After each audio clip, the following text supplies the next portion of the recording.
сделать вот в этом помещении. Хозяйка предполагала, что это будет вот где-то здесь. Она массажист, мануальщик, вот массажный стол здесь стоит. И мы проинспектировали эту комнату на предмет крепления. И, честно говоря, эту комнату забраковали, потому что по центру стоит камин, да, то есть это не несущая конструкция, на ней опираться нельзя. Здесь у нас стена несущая, но очень низкий потолок. Андрюш, подними руку. Вот видите, то есть низковато. И когда мы простучали этот потолок, оказалось, что он достаточно ветхий, достаточно хрупкий. Мы нашли несущие стены, под которые можно привязать тренажер, потому что потолок использовать нельзя в связи с тем, как сказала Светлана, он ветхий. Одна стена и вторая стена, но расстояние между стенами настолько длинное, мы посчитали, что это 8 метров. И любая бы балка, которая не была стояла, она будет прогибаться, скажем, из-за таких размеров. Привязаться к камину нельзя, потому что он тоже пустой. То есть это кирпичи, которые никак не подвяжешь. Здесь тоже не подвяжешь, сложно. Поэтому во всю длину. И если ставить подпорку, то это будет нарушать внешний вид и эстетику этого пространства.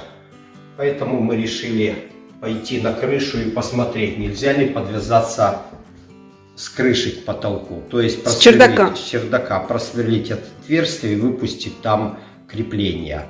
И когда мы через этот люк залезли на крышу и проверили крышу, проинспектировали, поняли, что ее тоже использовать нельзя, потому что там как слоеный пирожок лежит утеплители и плюс просто древесные плиты. То есть есть балки, но они такие уже старые, потому что дом с 53-го года, и поэтому мы не решились на них что-то цеплять. Но нашли это помещение внизу.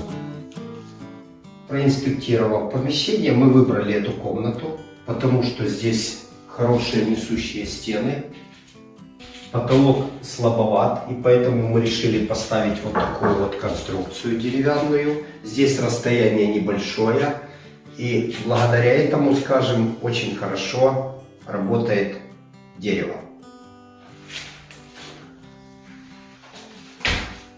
Да, и чтобы балки не прогинались, мы их поставили вот так, видите?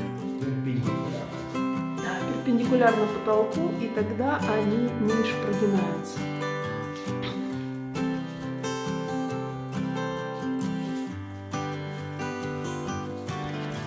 Вот такая здесь была комната. Вот в этом месте стоял шкаф книжный.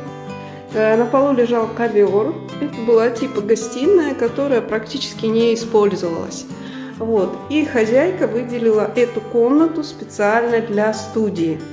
Вот. Потому как она много работает с клиентами по массажу, то для нее эта студия будет рабочим кабинетом в том числе. Диванчик остался на месте, картина с полочкой осталась на месте. Мы вынесли только шкаф, освободили вот эту стену и сняли ковер, постелили вот такой коврик для занятий. Мы сняли необходимые размеры и сделали такой небольшой чертежик. Обратите внимание, что высота конструкции немножко ниже потолка, то есть мы оставляем зазор, чтобы можно было завести горизонтальную балку, а также навязать петли с нашими веревочками. Если у вас в комнате есть плинтуса, то нужно оставить выемку для того, чтобы выше плинтуса планка плотно прилегла к стене.